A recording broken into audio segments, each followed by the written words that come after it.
దోస్తుడు good evening. ఇలాంటి video special వీడియోతో వచ్చా. యాక్చువల్లీ అనుకోకుండా ప్లాన్ చేసింది ట్రిప్, షిరిడి ట్రిప్. చాలా మంది చెప్తూ ఉంటారు మనం షిరిడి అనుకుంటే పోం, బాబా ఆశీష్ రమ్మంటేనే వెళ్తామని. అలానే నాగర్సోల్ దిగగానే బయట కార్స్ చాలా ఉంటాయండి. ఇక్కడ నుంచి షిరిడి 50 కిలోమీటర్స్ ఉంటుంది.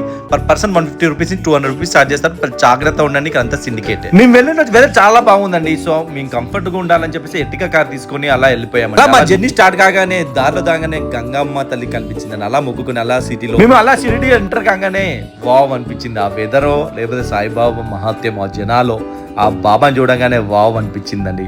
అంత జర్నీ కూడా మాకు అంత అనిపించలేదు. అలా మేము రూమ్ చెక్ ఇన్ అయ్యి బయటికి వచ్చేసి దర్శనం చేసుకున్నాం. బాబా దర్శనం వావ్ అనిపించింది. అలా దర్శనంకి మంచి హారతి చూసుకొని అన్ని చేసుకొని బయటకు వచ్చామండి. లక్కీగా మాకు హారతి టికెట్ బుక్ అయ్యాయి. హారతి చూస్ చేసుకుని హారతి మొత్తం అయిపోయిన తర్వాత బయటకు వచ్చామండి. బయటకు వచ్చిన తర్వాత భోజనం ప్రసాదం తినాలి కదా.